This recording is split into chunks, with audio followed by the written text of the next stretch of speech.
Hello to all. The session for today is approximate methods in seismic design of multi-story buildings. The reason for this subject matter, I have been thinking a lot that which topic should I consider for delivering a session which will be helpful for all the people in structural engineering, right from the college to the professionals. The topic on approximate methods came to my mind, considering that there is a lack of skill and lack of understanding how the building is behaving, as well as how we can analyze it on paper. So many people are not aware that how to analyze the buildings manually, and how basically the growth of the methods have come up, and now how the softwares are doing it. So direct use of the software will not guide you in the right direction, because you will not be able to guide the software in the right direction. So first, to guide the software in the right direction, you should know that what is happening inside, what is the backend analysis going on, what are the uh, results that you expect. So that is the first most requirement, that what you expect from the software versus what will the software give you. You will not be able to distinguish what is coming out of the software. So that is called junk in and junk out. So we should not do that. As professional structural engineers, we should know what is happening and how to uh, be able to guide the software in the right direction. So there are many advanced techniques. However, approximate methods are very simple and easy to understand. So that is way we can take the first step, and we can advance from there and reach all the fancy uh, stuff that the software has in it.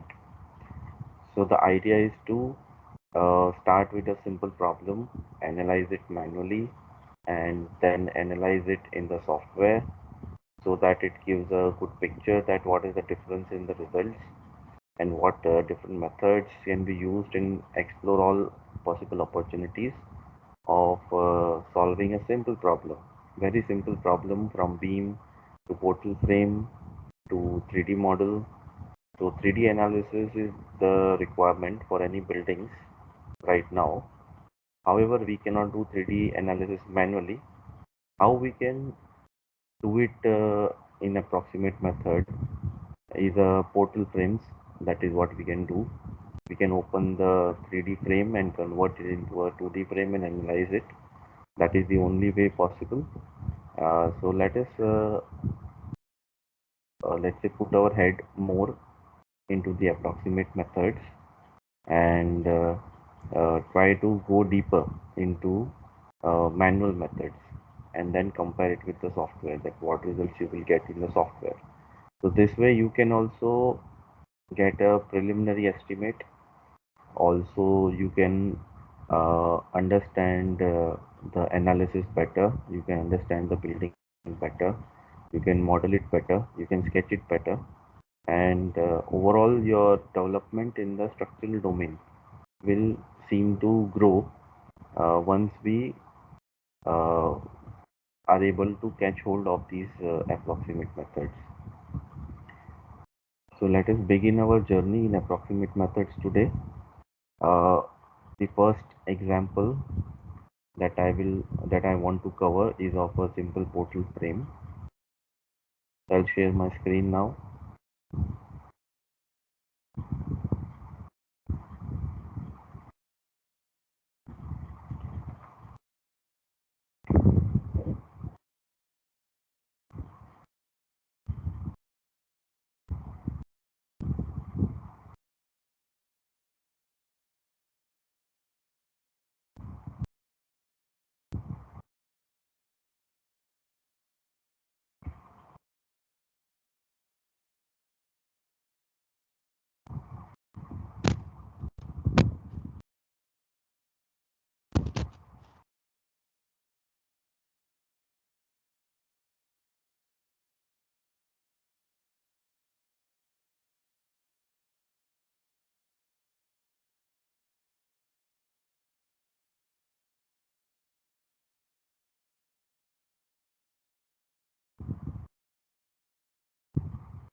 So in the approximate method that we are using, there are a few assumptions that have been taken without which the approximate methods will not run. The first assumption is that all the horizontal loads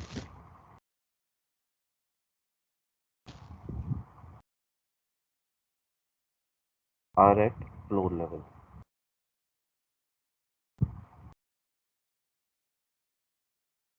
Number two, the effect of shear forces on deformation is neglected.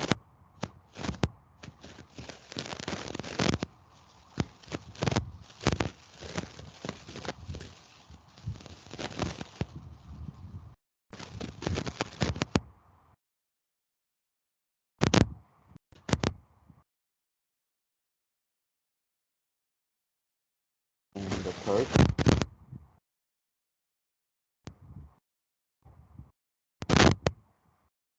effect of axial forces on deformation is neglected.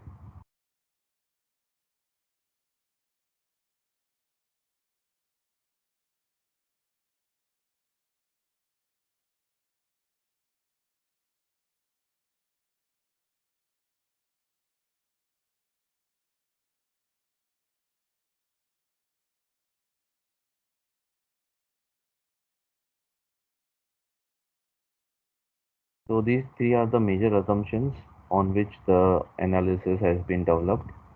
Also, the approximate methods focus more on the symmetrical buildings. Also, asymmetrical buildings in which the center of mass and rigidity are not coinciding. So in that case, the torsions will get developed. So that would be the second case. So we will start with the first method. The method number one is one bay substitute frame.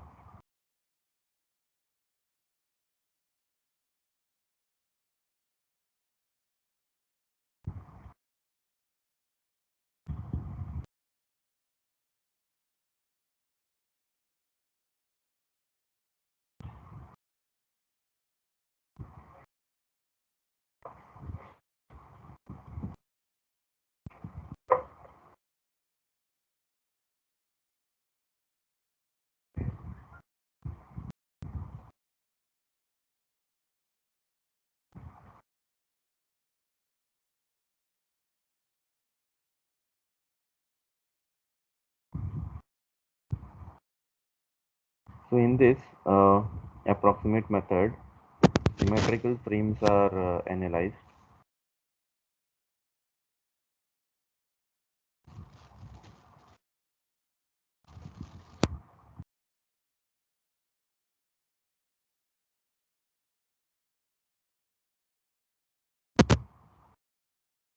and the horizontal loads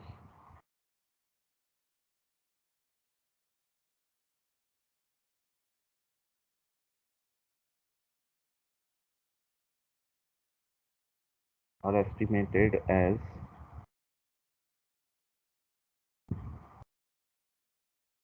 a zero moment point method,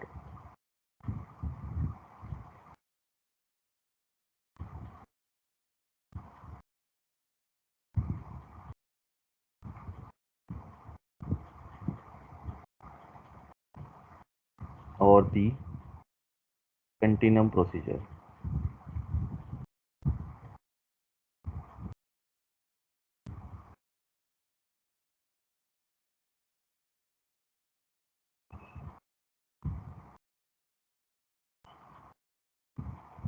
So this is suitable when there is large uniformity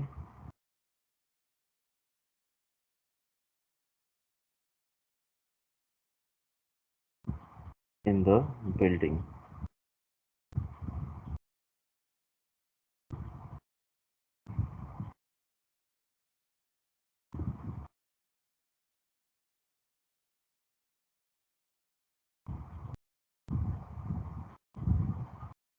So if for very irregular frames, it is suggested to use the computer software.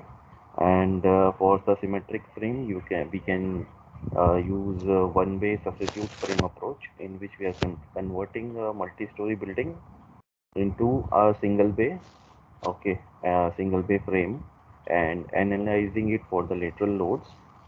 By using the symmetric, we are able to solve the full building by a single one bay substitute frame. So looks very simple. However, it is very difficult to get symmetric buildings in reality. But if the buildings are symmetric, then we can easily solve using a zero moment point method.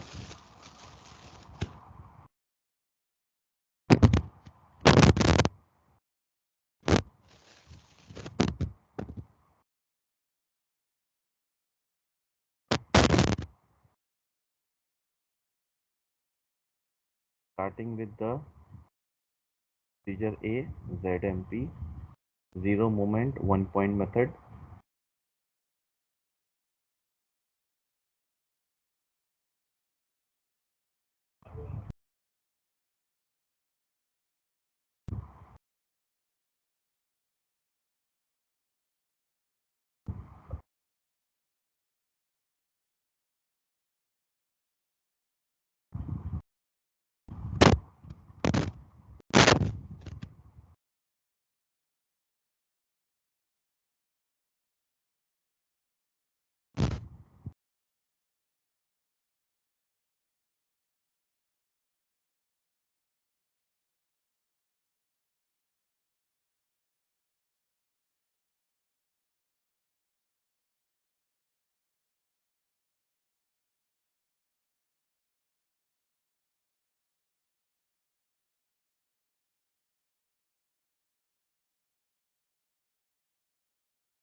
So in zero moment point approach method, what we assume is that we know the position of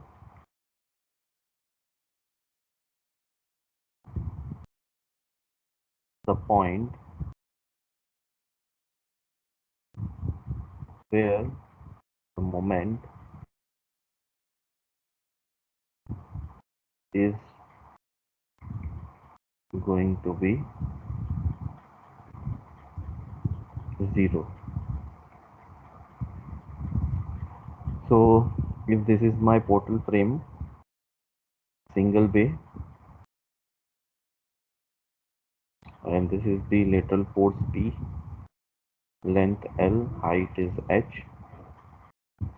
then in the portal method, what we assume that your point of contraflexion is at H by 2 and at L by 2.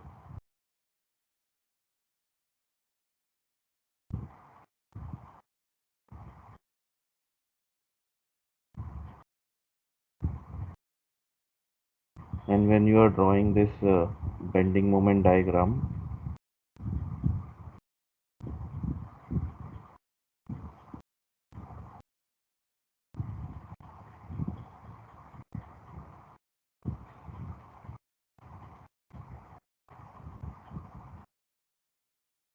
you know the points of zero moment,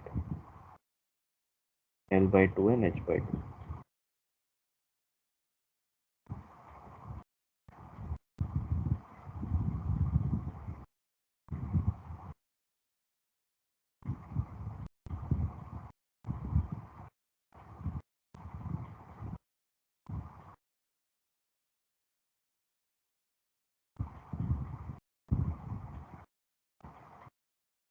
So this is the first assumption we make, that we know the point of zero moment. Now how can we assume this point? One is H by 2, H by 2 we will take, but that would not be an accurate assumption. So using the portal method of analysis, we will not achieve a correct result or the estimate of the bending moment and shear forces. Okay, so this method will not help us. So how can we find it?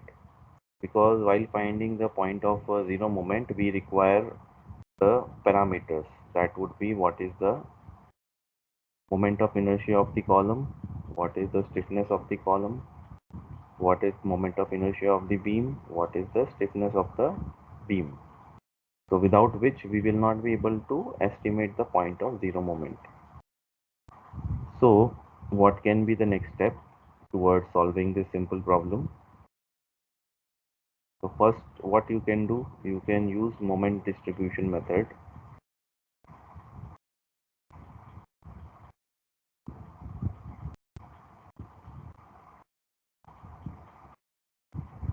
So some inferences from MDM we are going to use. Okay, so you can also solve the full problem using that, and you can solve for the sway analysis. So in that you can do the sway analysis, and you can refer the book of Hibbeler for doing the same. Now moving forward with the ZMP procedure, what would be the moment at bottom of the frame will be equal to P into H by 4. Okay, and moment at top, moment at bottom, all will be P into H by 4. If we are using by what? Portal method. We are not using the portal method now. So using the portal method, you will get the reactions P into H by 4 because your zero moment is coming at H by 2. That is the reason you will get at P into H by 4 is the moment. Now what I have to assume that my point of zero moment somewhere here on the top side, okay, is H0 from bottom. So I will take H0 as the point of zero moment from bottom. That is my first assumption. So my and this is my lateral force P. So P into H0 by 2. That would be my base moment that I will take, and the P in of top is equal to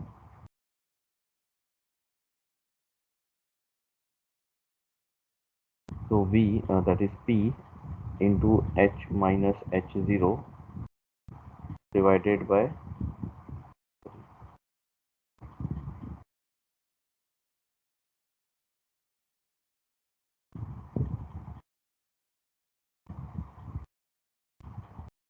H0 minus H divided by 2. Now what is top and bottom? I am taking this bending moment diagram from zero moment.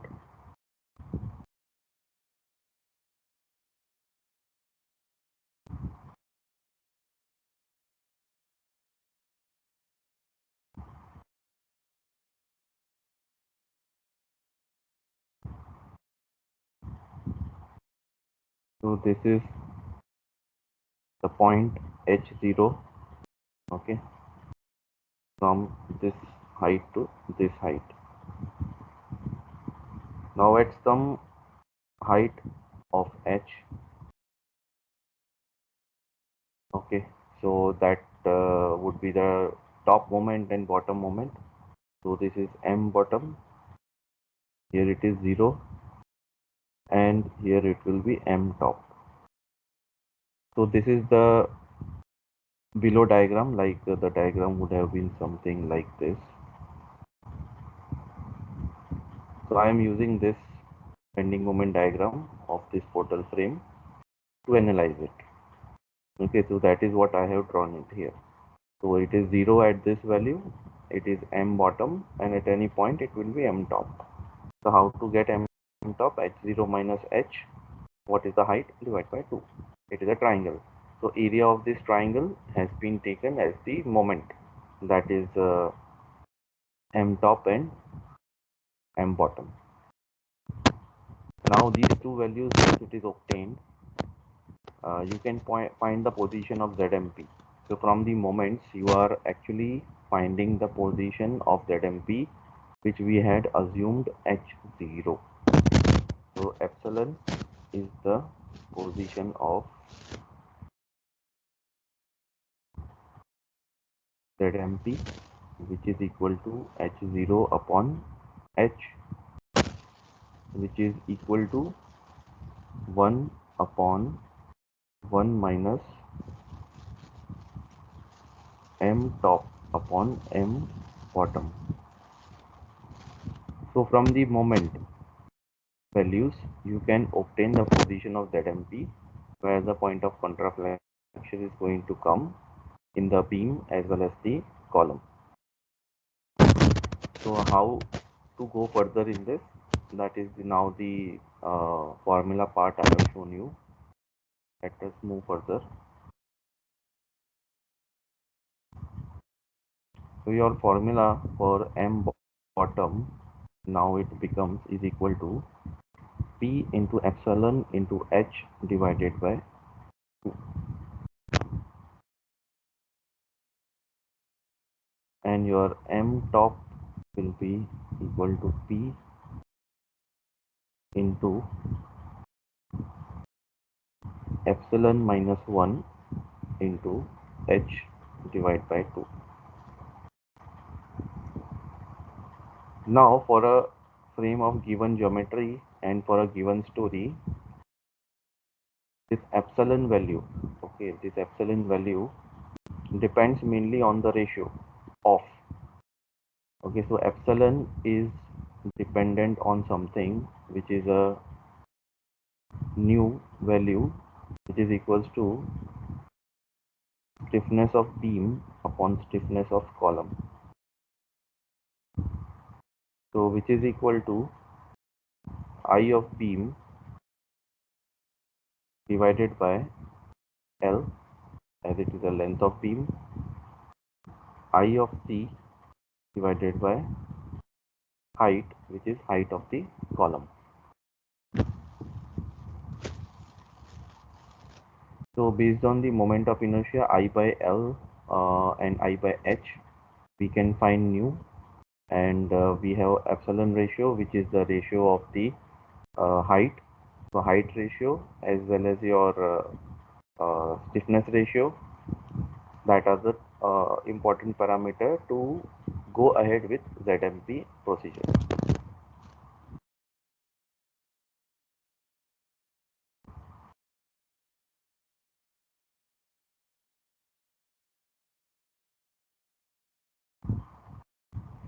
So now in our frame there can be a few instances, like if it is a multi-story portal frame, something like this,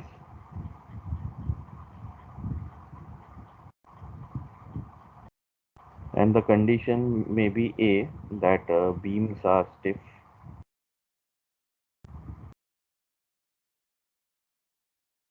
and condition can be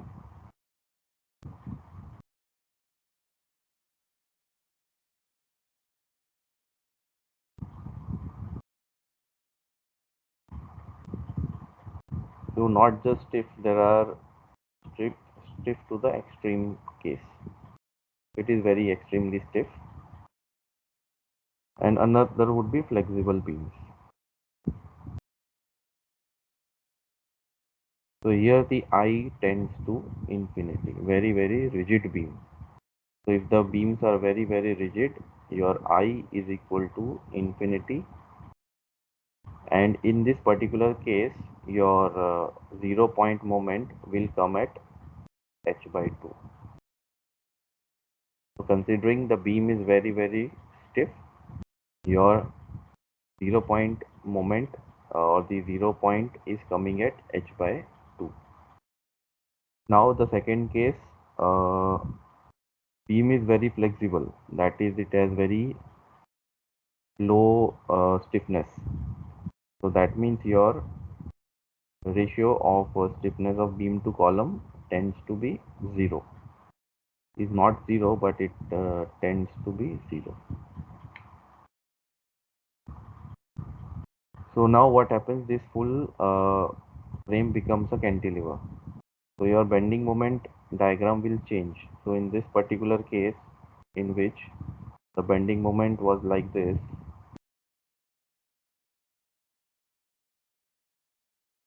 Now it will become something like this. Okay, so the full frame becomes the cantilever. So this would be the case A, this would be the case B. So in both columns you will get the same bending moment diagram, case A, then again here the same, case B, then here the same as the cantilever triangle.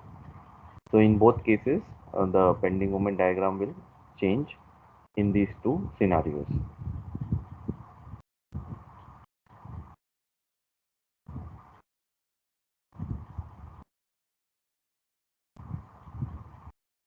So now if we are going by the ZMP procedure, so now in that there are two cases. So what is case 1 is uniform frames. So uniform frames are the ones in which all parameters are equal. So your IC is constant, moment of inertia throughout the building is constant, IB is constant, your heights are constant, floor to floor heights, overall height is constant at each story. Okay.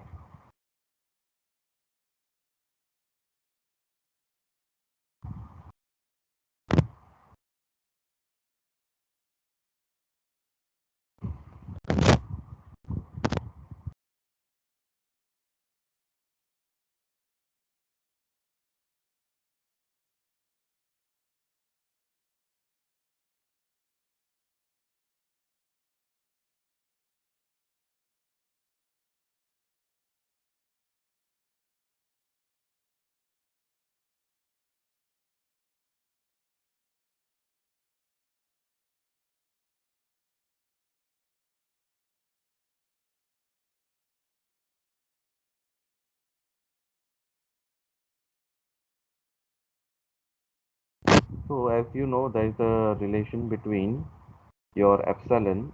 So some assumption has been done. Uh, so the ratio,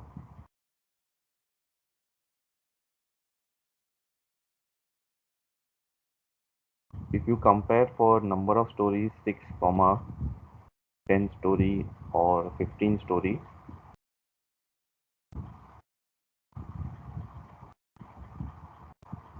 subjected to uniform and inverted triangular loads. So it is like this. Each story 1, 2, 3, 4, 5, 6. So each story either it is a uniform loading or it is a inverted triangle loading.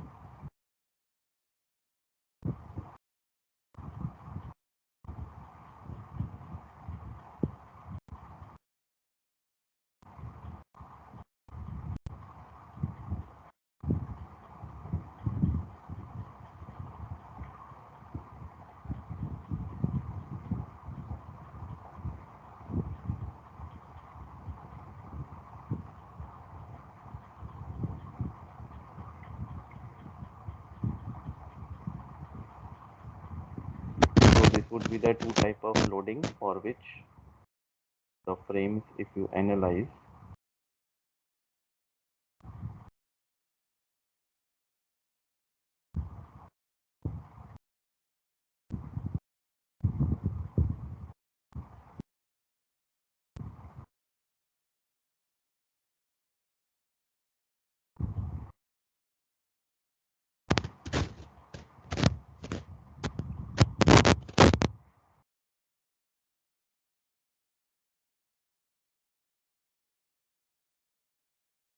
and if you consider nu as a ratio of kb upon kc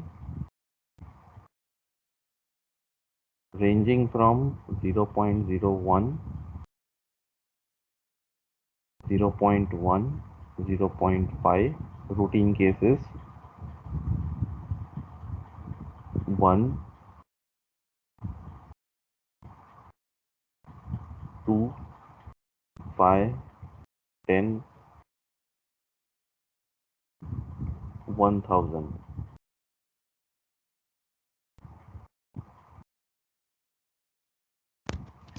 So based on this, the new ratio, okay, it is dependent epsilon from based on the new ratio.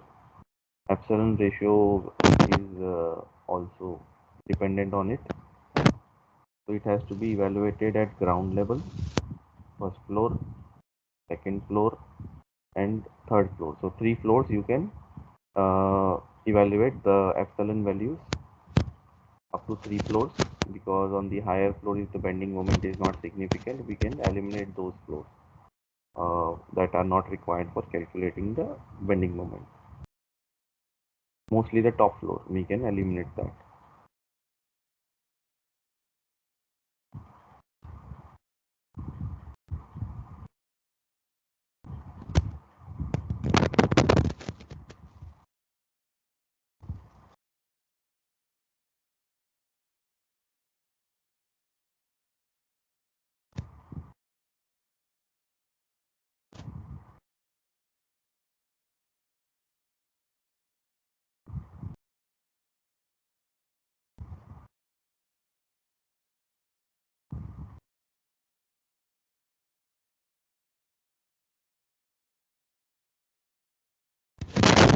So when we are taking epsilon equal to 0.5, that means the 0 point moment is at the center height of the column.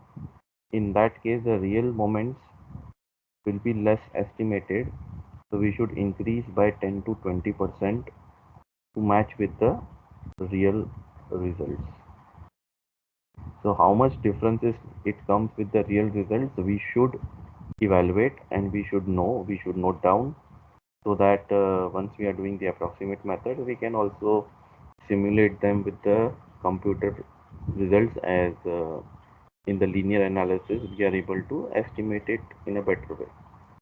So we will come to know in reality how much the moment will come in what range based on the value of the stiffnesses.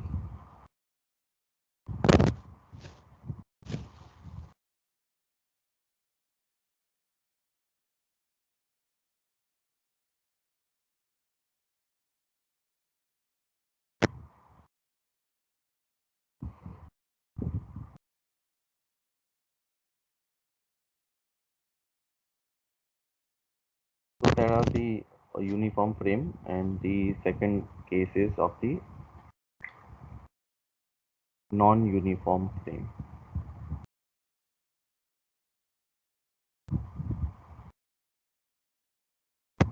So we are applying ZMP for non-uniform frames as well. So there is a variation in moment of inertia of columns, of beams, of height on the floor level. The columns may change, grade of material not constant. So in all these cases we have to consider the frame to be non-uniform frame for solving the problem.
So moment of inertia of the column is varying along the height that we first note it out.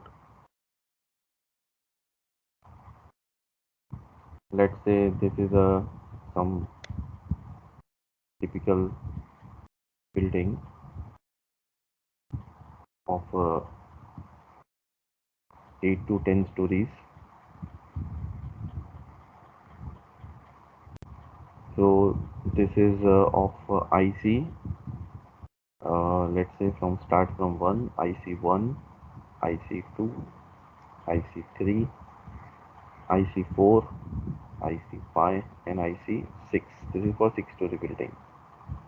So moment of inertia for each story you note it down like this.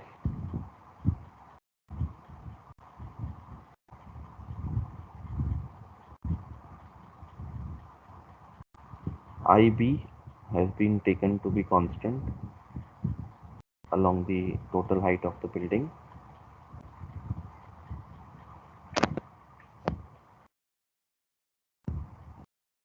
So you can estimate the new value KB upon KCI. So you will get an approximate range of values. So 6 values will come for the new, as there are 6 columns and there are 6 beams.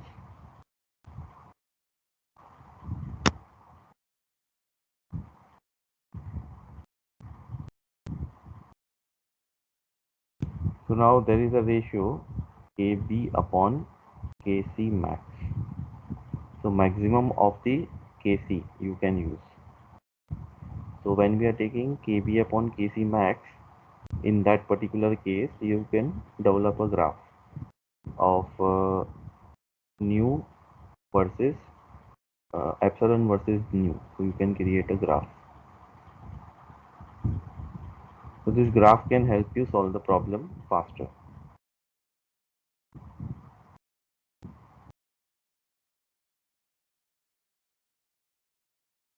So this way you can standardize your solution, and that in the two particular cases based on the ratio that are more suitable from the beam ratio to column ratio that we are using, you can create your own graph or a computer program that can give you the moment and deflection values uh, based on the given input. So let us try to solve a problem using ZMT.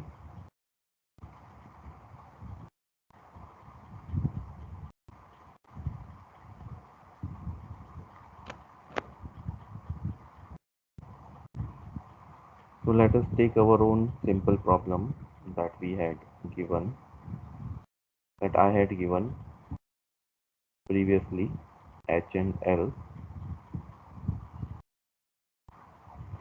Now consider this uniform one-way portal frame loaded by the horizontal concentrated force, and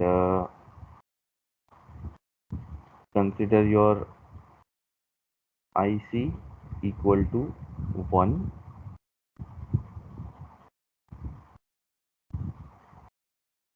and you assume IB equal to, let's say, 1.5.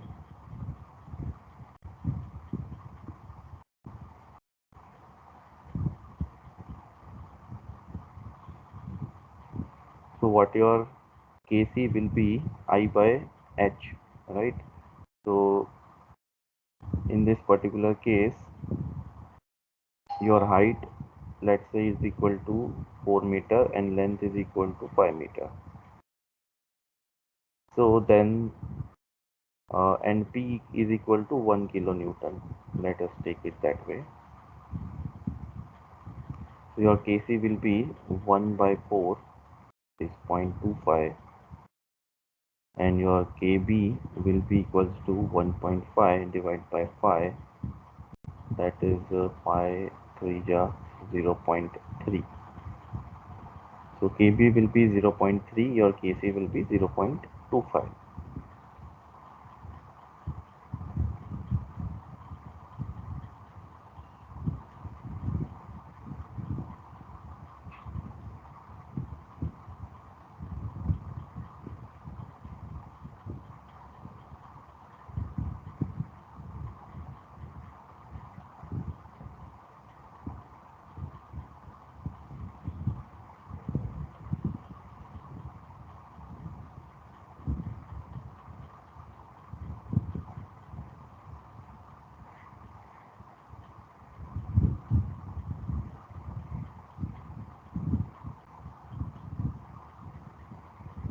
So these both are not equal right now.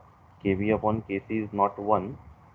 So let us take in this case assume that for now that Kv is equal to Kc, then your nu will be equal to 1. So we have a graph based on which we can now estimate what is going to happen to the problem. So now if it is equal to 1, my epsilon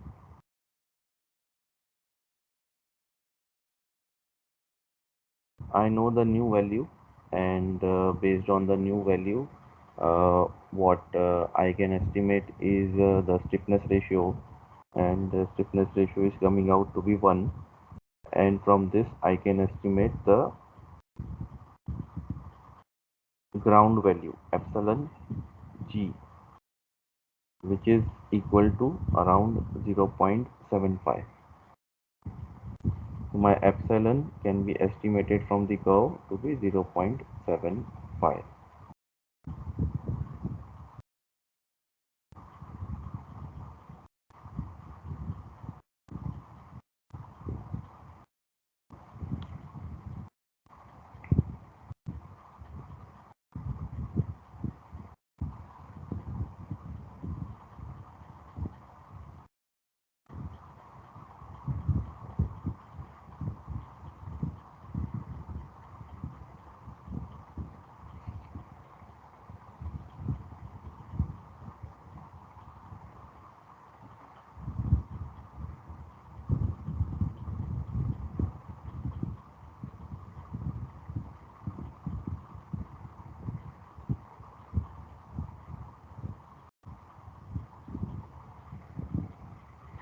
So this is my epsilon value. I have estimated the mean value is also there. So epsilon mean is coming out to be 0.5, and epsilon 2 is coming out to be 0.65. But as we don't have multiple stories, the graph is for up to 3 story. We will be taking for the ground, which is been titled as G, which is equal to 0.75. So previously what you had taken epsilon equal to 0.5, that means you're at h by 2, the ZMP was coming. Now it is at 0.75. So my total height is 4 meters. So 0.75 into 4 will be equal to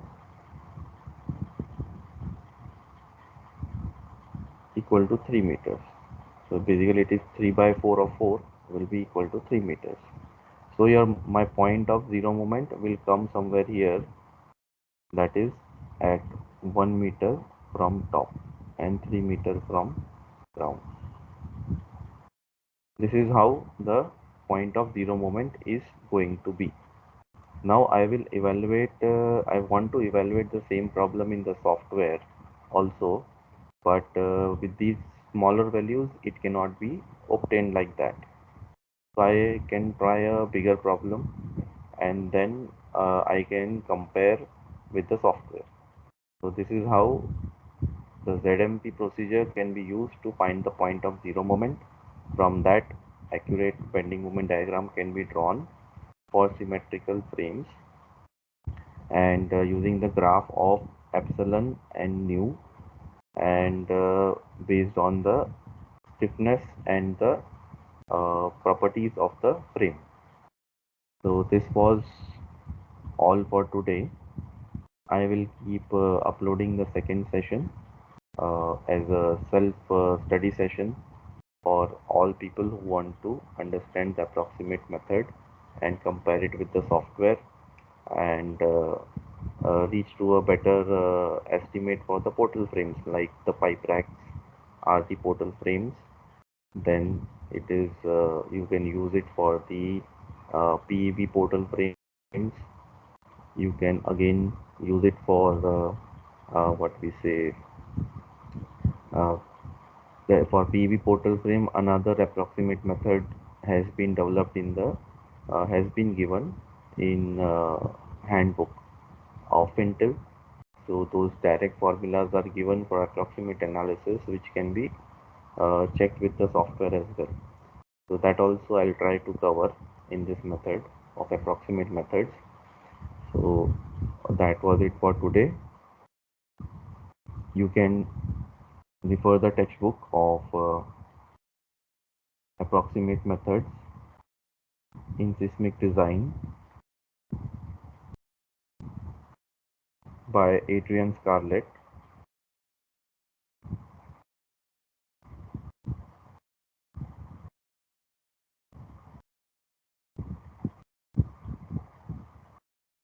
on the same. Thank you. Thank you for joining. That is it for today. Bye.